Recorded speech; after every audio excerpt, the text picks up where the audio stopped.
Welcome to the Modern Mythos Podcast, a show dedicated to the keepers and players of the Call of Cthulhu role-playing game and other investigative horror games.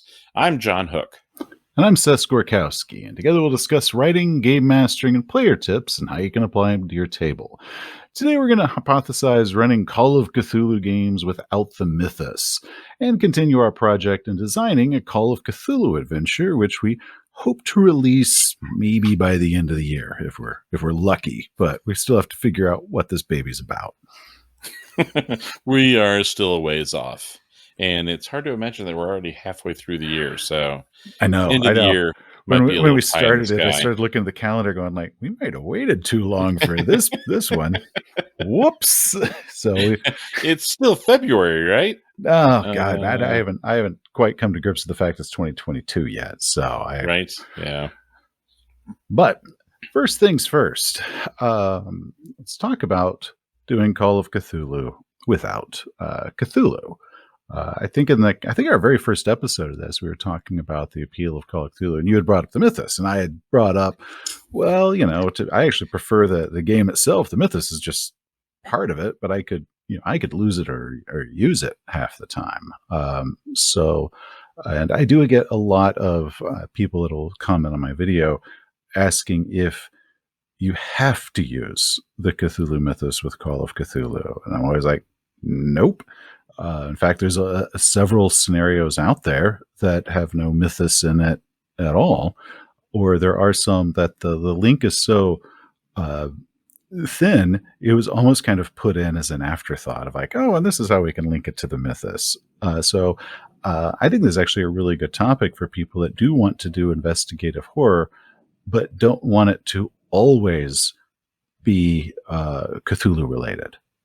So if you're doing a campaign, you might have Cthulhu and the cults and all of that pop up every once in a while, but it's not always the mythos. That's one of the big things I see as an appeal. I agree. Chaosium back in the day even published 2 books that have 0 mythos in them. They were actually designed to leverage different horror tropes. A lot of them were tropes that you would see in horror film as opposed to horror novels. But they are the Blood Brother books. So you have Blood Brothers and Blood Brothers 2, which really should have the Electric Boogaloo tagline, but it doesn't. And in each of those scenario books, they've got, I think, 12, 13 scenarios each. And, they've got a variety of different horror tropes. So it might be like 1950s giant bugs. It could be, Frankenstein's monster, the flesh golem. It could be werewolves, vampires, it could be all these different types of tropes. Yeah, for some reason that one had actually missed my radar until I guess it was about last year. I played in one game with the Into the Darkness podcast, and we did Uncle Timothy's Will out of that one. And afterwards I picked up Blood Brothers because it was like, how did this miss my radar? And a lot of it feels very trying to think of the creep show sort of stuff. Uncle Timothy's Will had a very creep show feel of, very, very tropey. Some of the stuff it has is new rules for insanity. Mm-hmm. And where it'd be like, your hair turns white. And, like that really, really cheesy stuff like that. And it really encourages to ham it up. Now, one of the things it recommends is you scream your head off. It's like the players encourage you. It's like, no, my ears beg you not to scream your head off at the table. Please, please don't do that to me. But it really did embrace kind of that schlocky horror one-shot things. It was great. It was fantastic. That is actually one of the things I would love to see Chaosium do a revisit of those. Maybe a Blood Brothers, 3 or 4 sort of thing where they just absolutely embrace that. Or I think it'd also be cool is if you actually broke it up by by almost decade of, like, Sure. this is like 1950s, stuff where it's like The Fly. And then you could get up to, your Final Destinations. As you get to more modern stuff, you could get to all the found footage period. Yeah, I Right. think that could actually You be could pretty cool.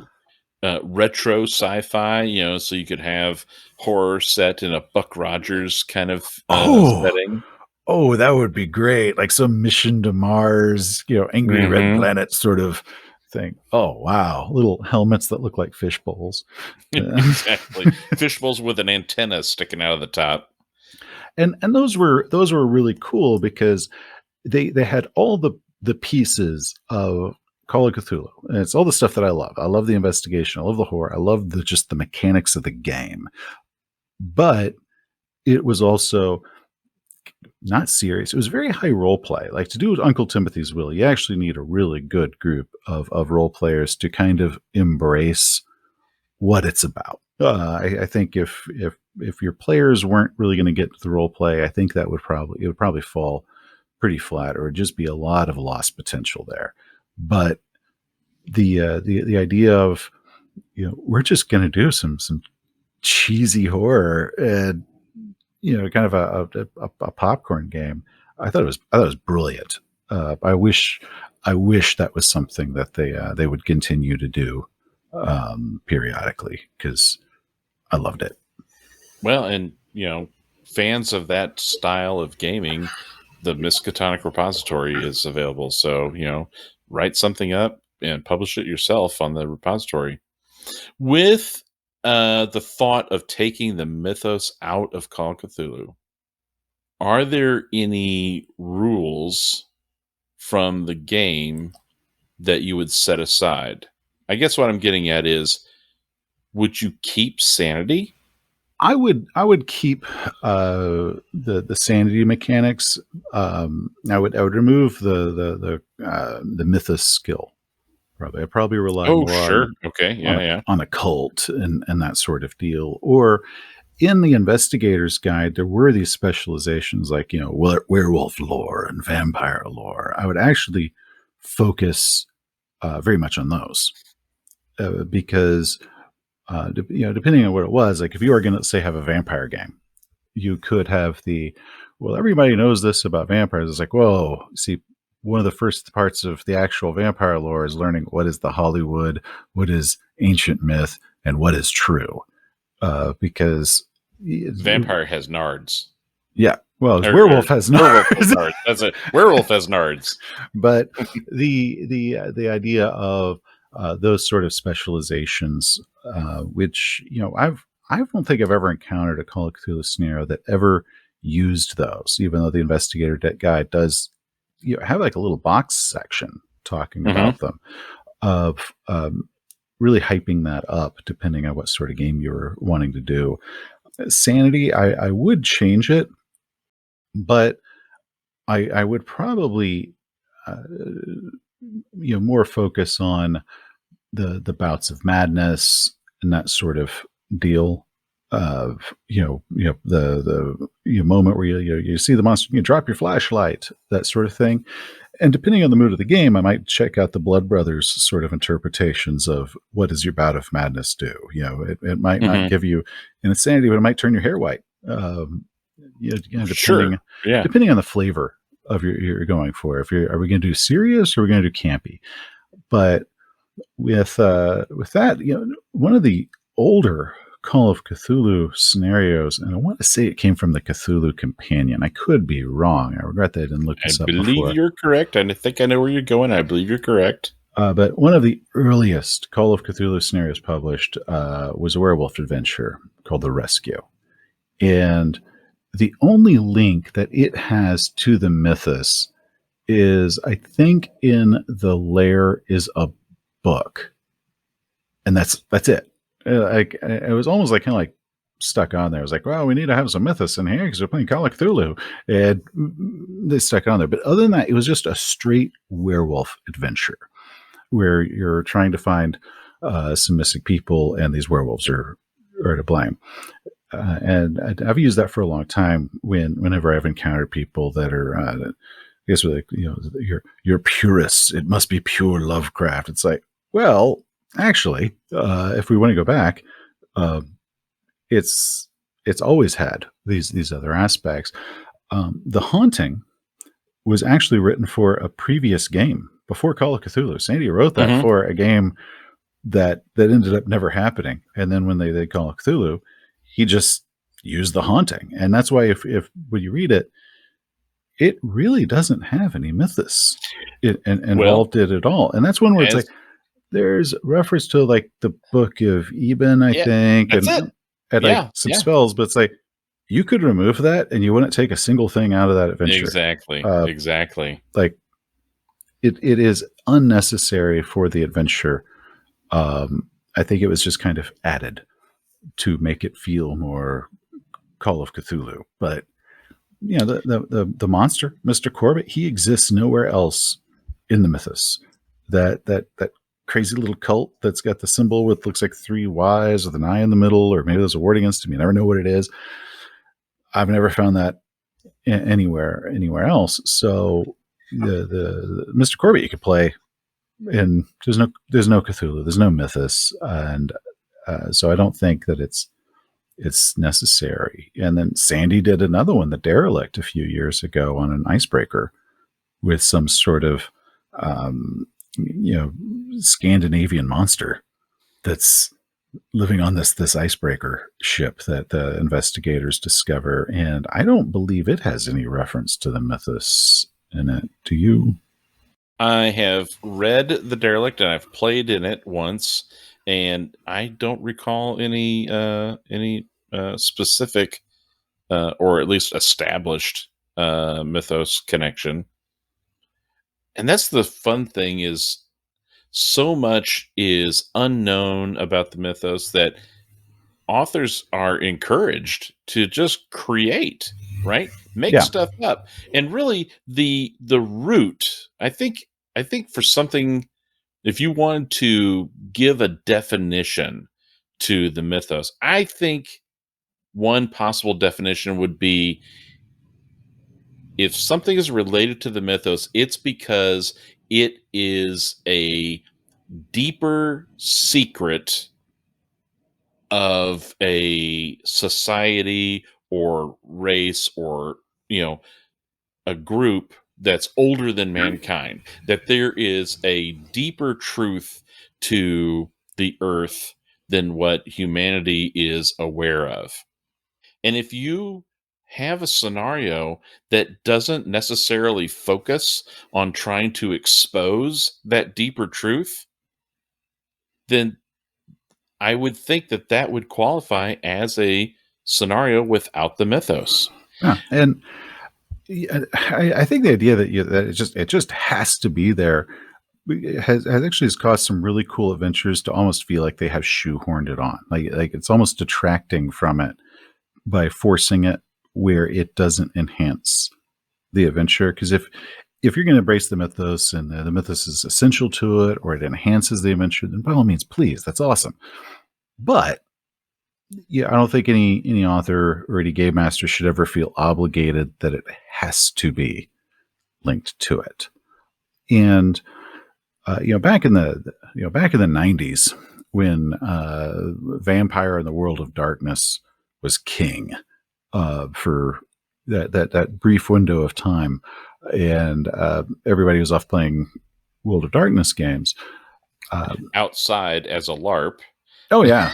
Well, there was a local goth club here called the Church that they used to have a LARP at, and they would have like 40 people a night playing it, and everybody's all dressed up with their full goth gear. It was great, man. It was a great time to be at the clubs. I never joined. I just used to watch them because they'd be intermingling with the crowd, and how they did duels was rock paper scissors. So you see these two people like dressed to the nine, tuck into a corner, amidst all the clove cigarette smoke, doing quick rounds of rock paper scissors.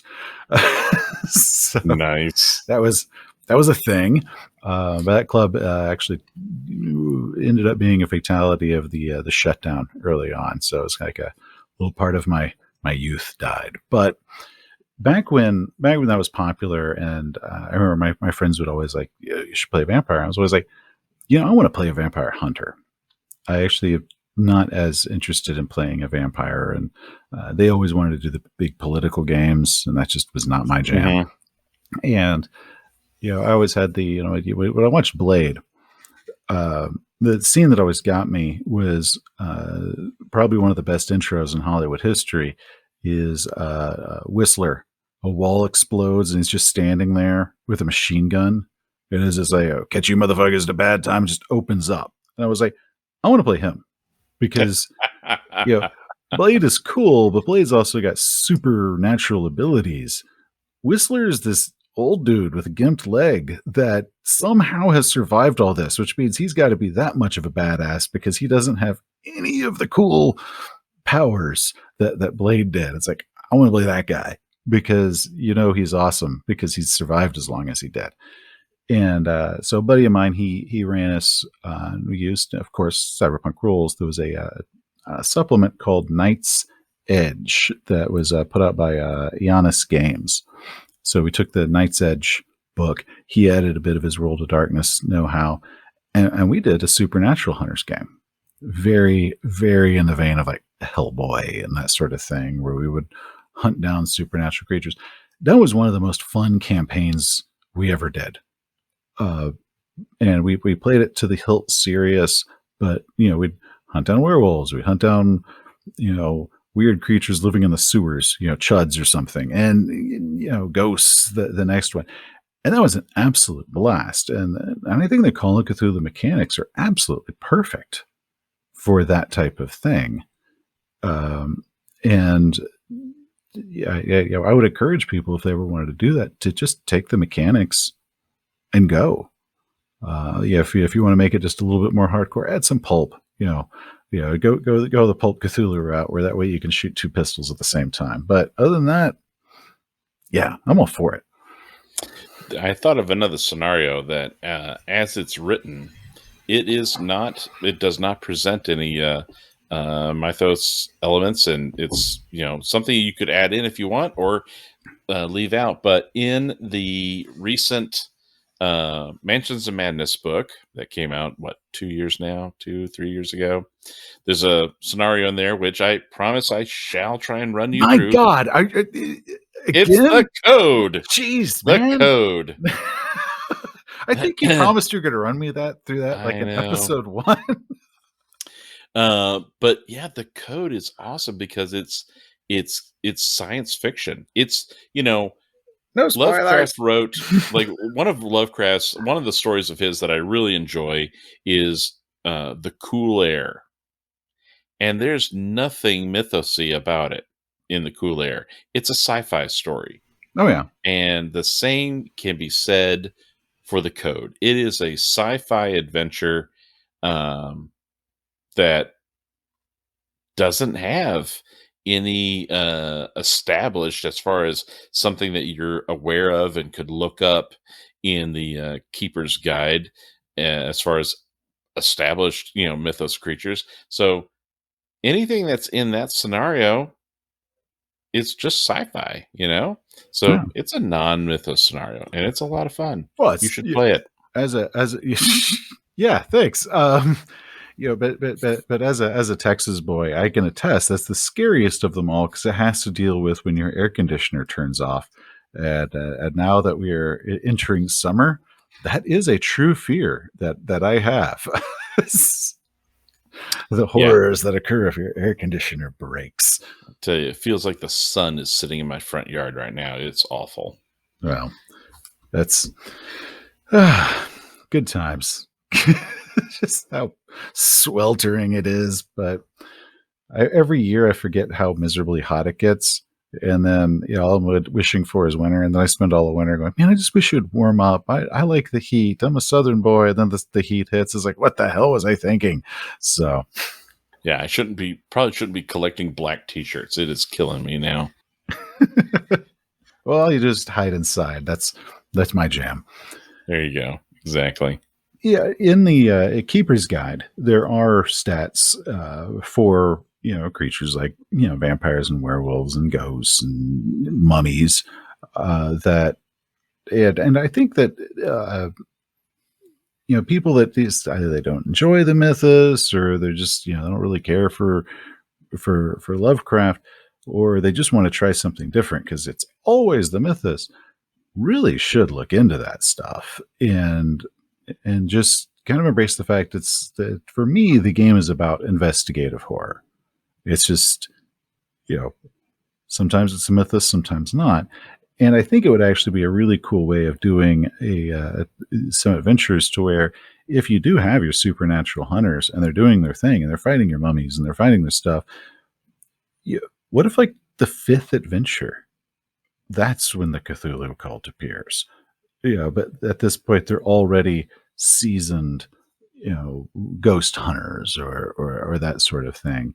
And the mythos now just becomes this new unknown. And then the keeper says, okay, we are now going to unlock the Cthulhu mythos, skill, which until now has never been used. Everybody's been slowly building up their werewolf lore or whatever, like their mythos skill this whole time. And all of a sudden the mythos literally just becomes like those, just one more of the specialties, to where that's an amazing idea, because I like that, where the keeper could also design a non-mythos sanity table. And so as these players are experiencing the game and experiencing the investigation and their initial confrontation with horrors, they're accustomed to their characters having milder reactions to the confrontations with horrors. But the confrontation with a mythos horror would be that much more visceral. It touches a deeper part of yourself, and so now you've unlocked the full potential of a sanity table, and that would be, mechanic wise, that would be a real surprise for those players, especially if they're new to the game. I think that's a great idea. Yeah, I remember Pookie once talked about years ago. They were playing a game of Aliens, like the old game, Like Bleeding Edge. and they were Space Marines, and they actually just played Space Marines for several adventures, and they all just got used to the fact they were Space Marines. And then when the xenomorphs appeared, they were like, what the hell? Like, they'd been playing aliens, but when the aliens actually appeared, they were shocked because they've been playing for so long, just doing Space Marine adventures, sort of deal. It kind of be the same thing if you're playing.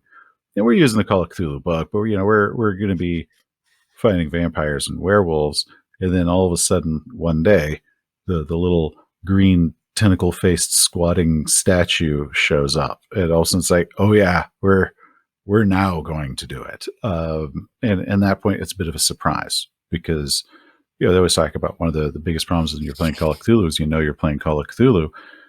If you can get them to forget they're playing it, we're playing investigative horror, and maybe eventually the mythos will appear, maybe not, but we're gonna still do some investigation and some horror, and we're gonna find monsters and bad guys, and either fight them or run away from them. That's an awesome idea. Sounds like a lot of fun. So yeah, have more Call of Cthulhu, but try it without the mythos every now and then. So Seth, last episode we started the process of creating a Call of Cthulhu adventure, and I guess I should amend that to a communal creation of Call of Cthulhu. We are looking for input. Oh yeah. Which the Discord server, once that last episode aired, all of a sudden a lot of people came in with a lot of ideas. Two of the problems, also, you have so many ideas coming at you, you can't use them all. You're like, oh god, I have to pick the good ones. I know. Or at least pick the good ones that don't conflict with the other good ones. So But last time we were just drawing cards out of the deck, kind of figuring it out, and we were just getting real basic stuff figured out. So now this is actually the fun part for me. And this is where we already know, some of our characters. We know what sort of bad guys we're going to do. We know certain weapons that are going to be involved and certain things. But now let's talk about what in the heck we're going to do with them. Because before we kind of threw out some ideas as we were discovering them, and it was just kind of a messy, you and I just throwing out ideas. Then I had to come back and listen and start writing them down because we were shooting them out too fast for me to even jot them down at the time. Right. Well, here's another idea. We want to solicit the insight and help of our patrons. So I think what Seth and we talked before the show started, and in this episode, Seth and I each have a elevator pitch, a high level, broad scope idea on what this scenario could entail. And we're going to present that. Each of us will present our idea to you, the listeners, and we would like to encourage you to join our Patreon. Link will be in the show notes, where we will have a poll. After this scenario goes live, I will post a poll, and the patrons are going to get to vote on which of these two elevator pitches we begin to further develop.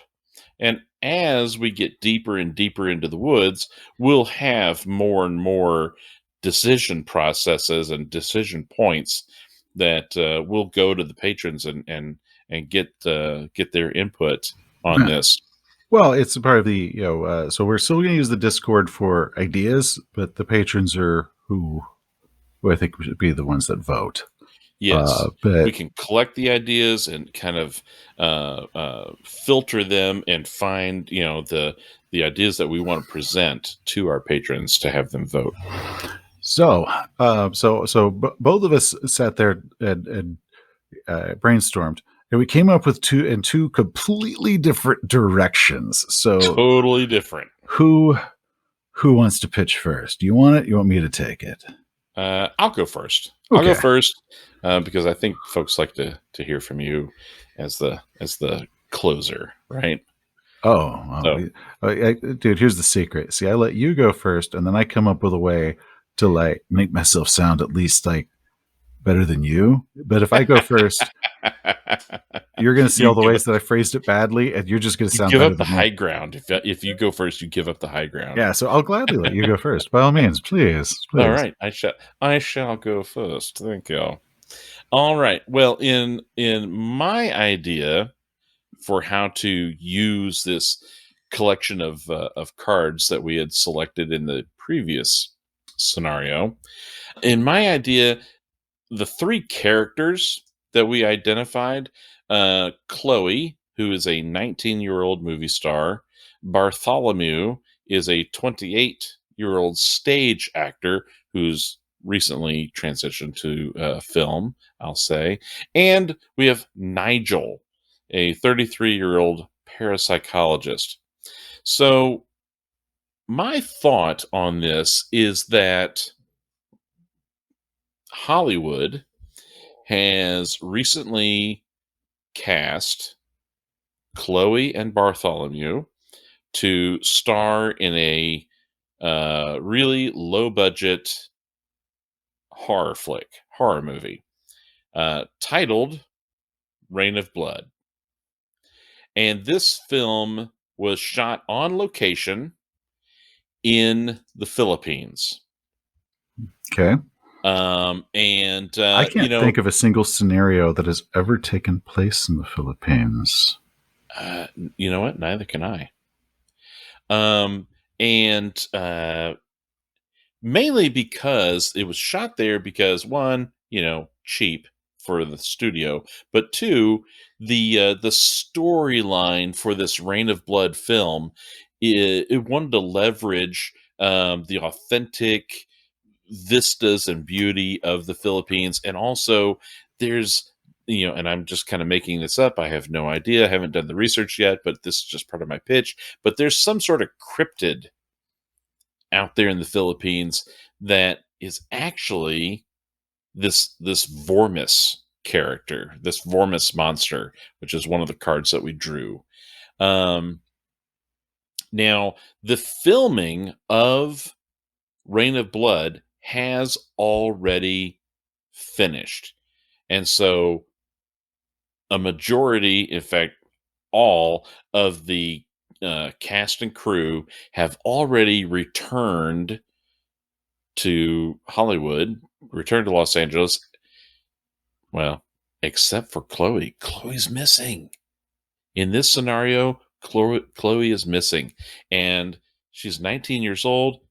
Her family is very concerned. And because her family is also, this is the 1970s in Hollywood, they're kind of like flower child, flower parents.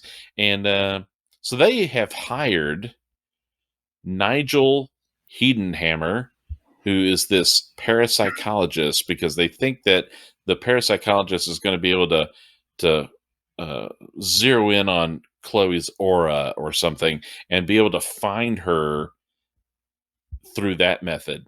And Nigel, because he needs someone to kind of help him and guide him in the Philippines, he's actually gone and solicited the help of Chloe's co-star Bartholomew. So in my scenario, Chloe's family has hired two knuckleheads to be the investigators to find their daughter.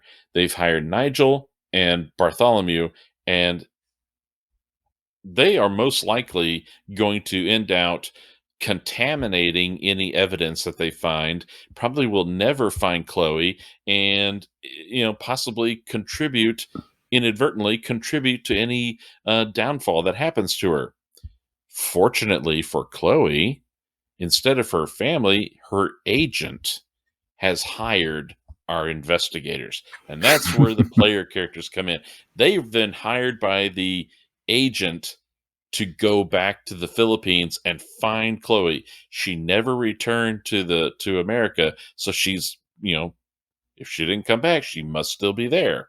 And so that's where the scenario will take place, is in the Philippines. So you've got these two competing investigative groups, and the keeper, in my mind, can use Nigel and Bartholomew as pawns and foils to the group of player investigators, because as they're going through, has Nigel and Bartholomew been to a location before they got there? Did they contaminate any of the clues that are there? So maybe we've got an opportunity to have two types of clues that could be found, before the knuckleheads got there or after the knuckleheads got there. But it becomes kind of a race for the investigators. They're incentivized to really get through this mystery quickly before Nigel and Bartholomew just kind of plow their way through and possibly do more harm than good. But that's kind of my idea. Also, the Sathagwa cult is tied to serpent people. Mm-hmm. And so I'd like to kind of bring in the serpent people. There may be some extra twists and turns to this. I haven't 100% laid it out. Is Chloe truly a victim, or did Chloe not return to Hollywood because she has found a different life while she was shooting on location in the Philippines that she much prefers? Who knows? That's something that we could maybe figure out later on down the line. But with the serpent people, they have that. There's the consume likeness spell. So maybe there have been sightings of Chloe around, and something that kind of occurred to me, something I haven't seen or that I'm aware of in other scenarios that use serpent people and the consume likeness spell, is what if more than one serpent person is going around passing themselves off as Chloe. So maybe we end up having multiple sightings, multiple possible sightings of Chloe, and it's actually multiple serpent people. So, anyways, so will the real Chloe please stand up? well, yes, please stand up. If you're alive, if you have legs, please stand up. So there could be ways again to pull in the other monsters that we did pull, in the cards, like the Formless Spawn, the Courtiers of the King in Yellow. Other ways to pull in the other unfortunate events like the Evil Whisper, Bad Squid, of course, Raining Blood. Kind of pulling on that to be the movie title. So, anyways, again, this is elevator pitch, high level, but that hopefully is enough to give the listeners a general direction of the kind of story that I was thinking. So that'll be one option that you can vote on. Well, Seth, yeah, what's your I tell you story? what, I'm going to go ahead. I know we're actually supposed to be competing here, but I've got a couple of things I want to add to this. Please do. So I enjoy a lot of the old Roger Corman B movies from that time, and I've actually watched some documentaries on it. And if I can remember any of them, I'll probably shoot you some titles. But it talked about when they were filming a lot in the Philippines because it was cheap as dirt, and so they would send their cast and crew over there. They would also do multiple movies. So it could be that the first movie had Chloe, and that they had to quickly keep to a schedule, and a lot of them have actually moved on to filming the second one. So you actually have a lot of people still there, but not actually at the same spot, because our smarmy studio executive is like, look, time is money. And they actually now have to go off to another island or something and film this other movie with the same camera people and a lot of the same extras and actors and whatnot. But I do remember in one of them, they talked about what the conditions were there. And one of the actresses talked about there was a cave that they used as their dressing room. And with Tasagawa, there you could also have something was discovered in a cave or something like that. But that actually was a real thing that used to happen with those really bad drive-in movies at the time. Was they basically get all their young actors and actresses that were just desperate to get their name in a movie. And tell them, oh, we're going to send you off to these exotic locations. And they were like, oh, yeah. And they'd sign off to go do a film or two off in the Philippines. And next thing you know, they're using a cave as their dressing room. And the costume trailer was basically a almost like a shipping container with random costumes from multiple movies, and they just kind of mix and match to put their outfits together. A lot of the core movies, it was like absolutely crazy behind the scenes what it looked like. So I think it actually pulled a lot of details like that, but especially that cave dressing room, if you want to have that be a potential site where Chloe encountered something or something like that. But I also like the idea of you've got your bumbling fools that are following, because then you could have like a keeper timeline of like, well, unless the investigators intercede on day 2, they corrupt this side. On day 3, they screw this up. Yeah, so I like that idea of having this competitive investigative group, and they're just idiots. If it was left to them, it'll never get done, but I mean, they're just going to end up doing more harm than good. And so our investigators have got to like beat them to the punch to everything. And unless our investigators split up, it's going to be hard to cover all the bases. So, it's giving a reason for the investigators to break up and go into different directions, break up into smaller groups. And of course, who doesn't want that in their horror game, right? So, yeah. Well, so when you've got the two bumbling idiots, they could be used to, maybe they will show up and rescue. You've got this like stage actor, so they show up like, ha-ha! And pull out his, cane or whatever floppy thing it is, like he's going to be a hero. And it's probably not going to work, but say you guys get 2 rounds where the bad guys are absolutely distracted. Then you're probably going to have to save these morons because they just got in way above their head. But well, they technically did rescue you. They say, the morons have just found Chloe and saved her, but they saved a serpent person disguised as Chloe, and the investigators get a drop on it and catch a shadow or something, and now realize that the serpent people are about to, take down Bartholomew and Nigel as well. Do the investigators let that happen? So. I think there's some fun that can happen with this. And another thing to add is there was one of the older scenarios was referred to as fear of flying. And in that one, there was a scene where a serpent person has their photograph made. And then the serpent person is worried that their real form might appear in the photograph. And never is the somehow show them when the flash goes off, or maybe it's just their shadows cast on the wall. It never really says for sure, but it could also be after the transformation, and that maybe serpent person Chloe destroys some of the film or different things like that, like absolutely wrecks the filming site because there's the fear. Because the serpent, it might not show them, but the serpent people don't know. They're not willing to risk, all of a sudden this film stock that shows serpent people gets out there. So they start sabotaging the movie set or something like that. Just different ideas thrown out. Even though I'm supposed to be competing with you, right. I'm terrible at that. Now that you say that, I actually kind of like the idea of maybe having a scene. Maybe this would be a clue that could be collected, where the investigators watch some dailies or some of the footage that had been edited out of the film. So they've got a strip of 5 minutes of film that's been edited out, and they're able to run that through a projector, and maybe some of the extras, some of the hired extras who were just walk-ons in the background are filmed, and it's these upright serpents that are walking around in the background.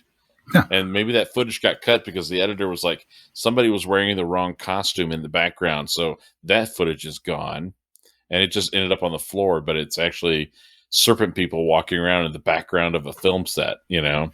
See, that's kind of cool. You could go through that, or when they have the photographer on site, doing stuff, maybe they have the only footage, or right.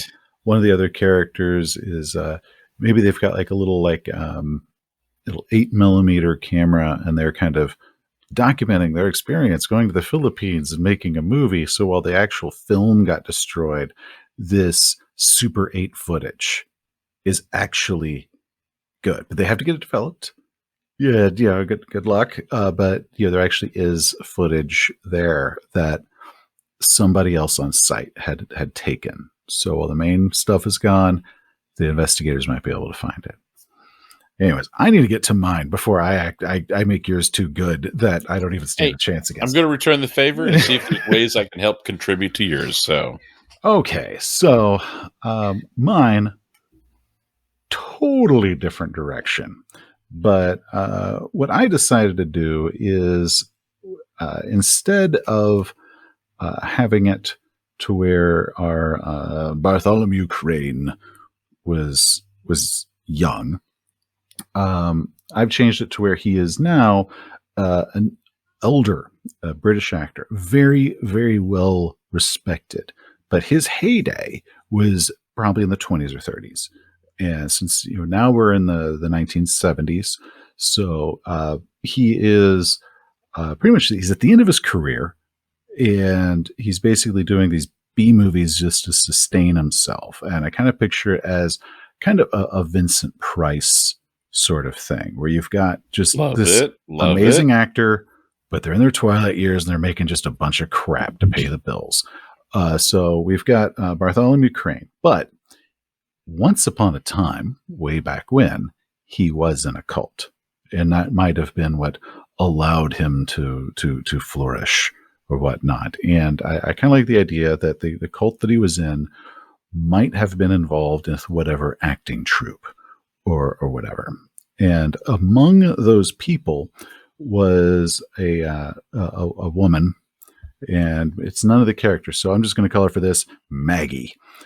So Maggie was injured in a fire or something that happened during one of these ceremonies that went poorly. Maybe it was his fault that this happened. So she was a very lovely silver screen actress of the 40s or whatnot who was disfigured and injured and now is in a hospital or something like that and is now elderly and embittered.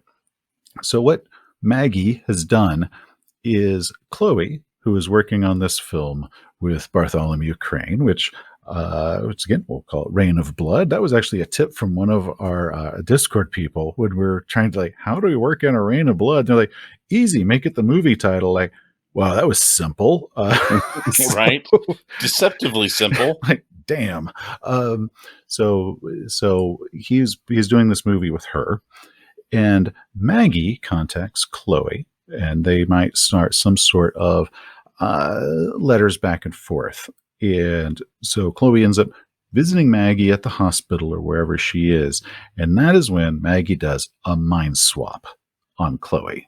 So she walks out in this beautiful 19-year-old starlet body, while the real starlet is in this old, decrepit, probably horribly sedated body that nobody believes, or maybe she has done some sort of something with the drugs. She can't talk. To if anyone would even be willing to listen, that is no longer the patient that they think it is. Mm-hmm. So I love it. I love it. So now in her young, hot starlet body, she goes out and is ready for revenge on the sumbitch or the rest of this older cult that wronged her. And now the investigators are brought in to find Bartholomew Crane III, who has gone missing. So I'm going to go ahead and use a lot of the stuff we talked about before. So we're going to have the Nigel Hiddenhammer, our local medium, who has been brought in to locate our missing elderly actor. And I was going to have him be told by the spirits to bring in this investigator, or maybe he is one of those celebrity mediums. Remember the pyramid power and all that stuff was really big in the 70s. So I was actually going to make, instead of like doing the hippie route, I was going to do straight out pyramid power with this guy, like all white outfit. He actually sets up his seance inside some sort of pyramid frame out of poles with the crystals everywhere and that sort of thing. But maybe through the spirits, he is told to contact the investigators. But I do like your idea of the agent being the one that's like, okay, there's this moron. I'm going to hire you guys to be involved. Another one that I thought could be interesting would be if the investigators, and this would require pre-gens, might be his acting class or elderly actors from back in the day. So it'd be like if if Vincent Price went missing, and all of a sudden they're like, "Well, come on, Christopher Lee, you're our only hope." Yeah, Christopher Lee, Peter Cushing, Boris Karloff, all these guys band together to go looking for it. His like drinking buddies, they get together. Yeah. So I think that'd be kind of fun to do. This old Hollywood or former stage actors that got into Hollywood. Before I forget, because if the investigators were elderly, retired Hollywood actors, they would be more likely to recognize some of Maggie's mannerisms as they're being shown in the young Chloe's body. That That is true. That's a good idea. I like that one. Uh, I also like the idea of them having this just wild skill set because it was like, well, when I was on the movie for Robin Hood, I learned how to do this. Yeah. Just this bizarre skill sets that these older actors would have. They all have like a really high ride ability or something. Um, just because they had to do all those westerns, or And high jump because they've had to do all their own stunts except for their knees are years. shot. Yeah. So, They've got fencing. oh, of course they'd have fencing. The other stuff I want to do is I want to bring in the Vormis as a foil in case the investigators get a little bit too close. So it would involve a cult of Desagawa. And kind of ideas as we had before when it was we were talking about the different phobias, and there was the one dealing with uh, piercing and cutting and stuff. And I like the idea that she is actually doing some sort of contraption that involves the elder actors from her coven. So if we are going to do the elder actors, they might actually be future victims. So there is this time limit involved, or they were the legit actors after this guy did this cult, and that's when he got big. But where they are in these kind of mass suspended by these wires, and they are going to perform whatever ceremony it is. And she has actually got them in this bizarre thing. And I think if they're masked in doing the motions for whatever ceremony it is she is trying to do for Tasagawa, that could at least be our nod to the courtiers and the King in Yellow. Sure. The other thing I thought would be fun is if somehow you actually work in the play The King in Yellow, but it has nothing at all to do with the King in Yellow. You just have it there because then your players are like, well, obviously this is dealing with the other kings. Like, no, it just was literally the name of this other thing we were doing. But I don't know. I at least like the idea of at least deception through metagaming deception of like, you think it's the King in Yellow, has nothing at all to do with them. But uh, that was my idea, and I like the idea that they would have to figure out through maybe finding these letters in Chloe's trailer or something how she was having some sort of back and forth with Maggie, and if they go to this asylum or hospital or wherever it is, maybe just in her home, and she has a nurse that takes care of her or whatever, but they're talking to this old woman in a wheelchair that's not really able to talk and be able to figure out that Chloe is in this body, and she might have been given some drugs or whatnot, and now the player characters have to basically detox her to get the information out of her. So I think that could be kind of a fun way of doing it, to where they find Chloe, but now we got to find her body. And then we got to figure out how the hell we're going to do this body swap back. Just, or if they even can. One of the ways, especially if the burned body, because I love the fact that she's burned, and maybe the burning has, it was facial burning, it was neck burning, and it permanently damaged her vocal cords, so she is mute, cannot speak. Okay, period. But she does have one hand that can still write, and so she'll do like messages or something.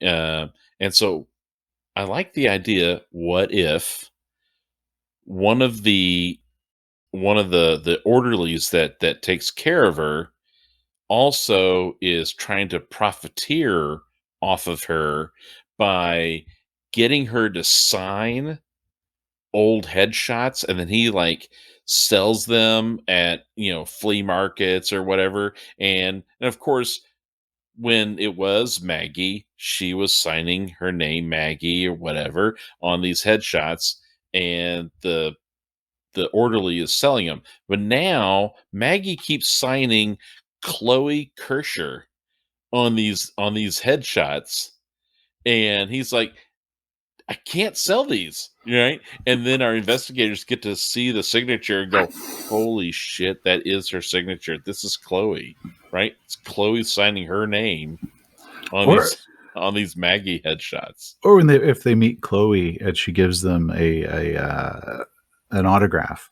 the even though it says Chloe, it's clearly not the same Yeah. hand that older autographs that might be hanging in a restaurant or somewhere where they could Yep. access previous autographs back when it was the other Chloe in that body.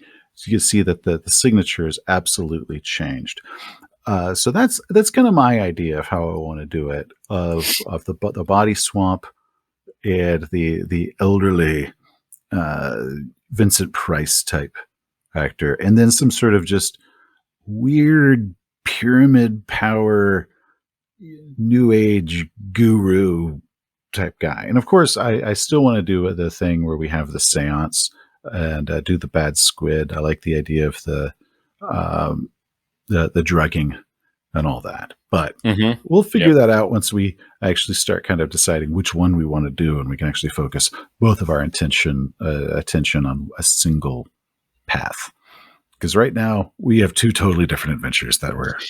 And I love the potential for some really great handouts in your adventure of these signatures, you know, and having these headshots that are signed one way versus headshots signed another, or maybe one of the pre-gen characters was a fan of Chloe's before this, and so they already know what Chloe's signature looks like, something like that. So I like that, signature being a core clue, and it could really come across well as an actual handout, Yeah, no, that's because you could do multiple headshots. One of the older actor, when she was young and beautiful, you've got her signature on it. Then, of course, any correspondences they have, because you could check the signatures on those if they were writing back and forth. Yep. Before that, I also like the idea that, like, so you've got your older woman who's going to be casting this swamp body spell, and when the investigators go and meet with her, if they, when they're talking to her, she's in her wheelchair or whatnot, if they pull back the rug that they're sitting on when they're talking to her, there is the big chalked ring on the floor underneath the rug, because she had set it up to where when Chloe came to visit her, Chloe was sitting in the chalk ring, and that's what allowed her to, like, kind of trap her and get this whole process started. Um, but they was like, okay, well, how did she get down there and do all this, and we get the rug back over it. But I like the idea of the pull back the rug, like, because she's pointing her shaking finger at the carpet, and they pull it back, and there's the big thing still chalked there under the carpet, this big reveal moment. So That's a anyway, really cool idea. I like that. that is my elevator pitch. But I really It's a like the good idea of one. old Hollywood doing it. It's a good one. I think there's a lot of potential with both. So as I said, we're gonna let our patrons on Patreon do some voting on this. So once this episode is live, there will be a poll available at patreon.com/modern mythos. I think it's modern_mythos, but link will be in the show notes. It's in the show notes. Join. It's in the show notes. Join. Become a patron, and let's start collaborating. Another thing too is we're probably gonna be naming some of these pre-gens after some of our patrons.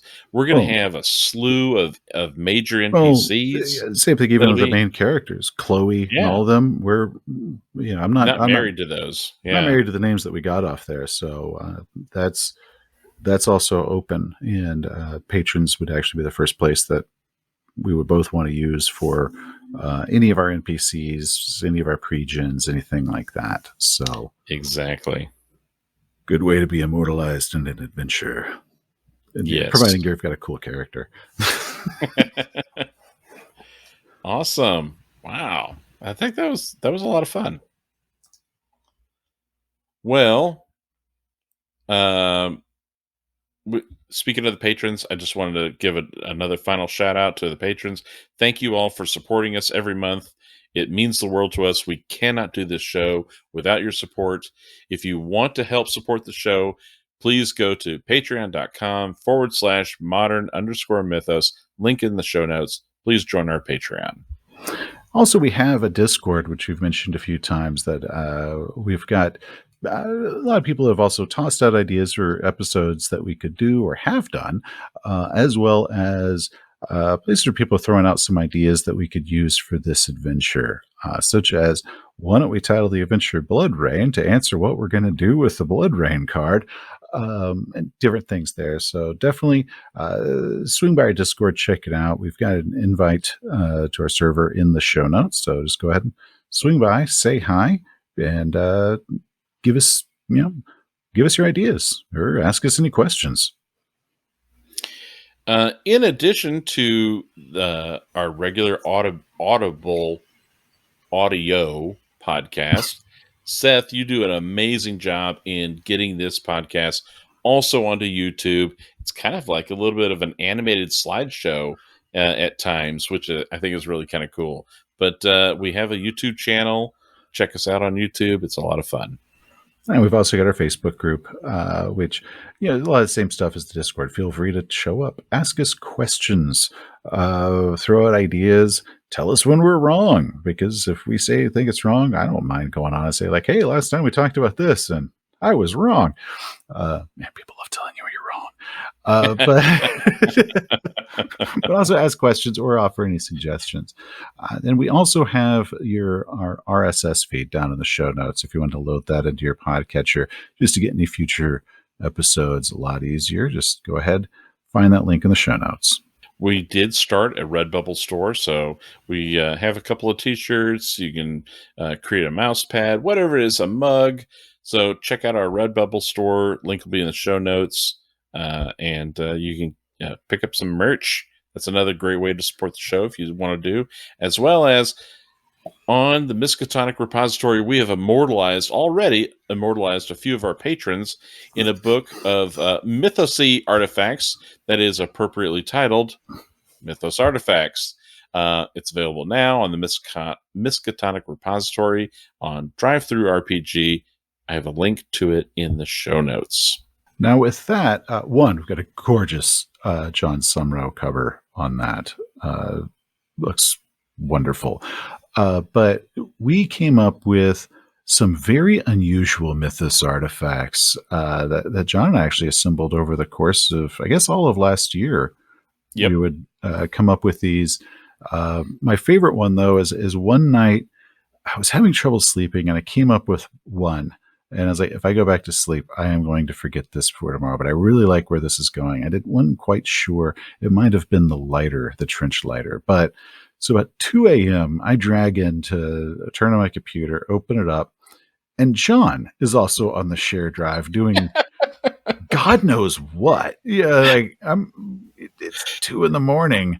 and I'm like typing out this incoherent notes to myself that later on when I'm awake, I can figure out what the hell I'm writing. And Jon just really pops up and they're like, hey man, what you doing up? Like, you weren't supposed to be here. It's 2 a.m., dude. Oh man. Yeah. Who knows when I'm going to be up and not online. Who knows? Well, we can't do the show alone. We want to thank our amazing editors, Max Mahatha, Edwin Nagy, for their hard work and keen skills at making us sound awesome. Thank you, guys. Thank you very much. And also, we've mentioned him before. We want to thank Jon Sumrow for our badass Modern Mythos logo. He is a very talented artist. Please do follow him on Facebook and check out his official website. I consider joining his Patreon. Also, if you want to see some more beautiful Sumrow art, you can also check out our Mythos Artifacts book to see what else he is capable of. Thank you, Jon. Thank you, Jon. And finally, we want to thank the Darkest of the Hillside Thickets for generously allowing us to use their song Gluttony as our intro and outro music. If you're a fan of Lovecraft's writing and the Call of Cthulhu role-playing game, you owe it to yourself to check out the Darkest of the Hillside Thickets. Please check out their Bandcamp site and their official band website. Links are here in the show notes. Thanks for listening.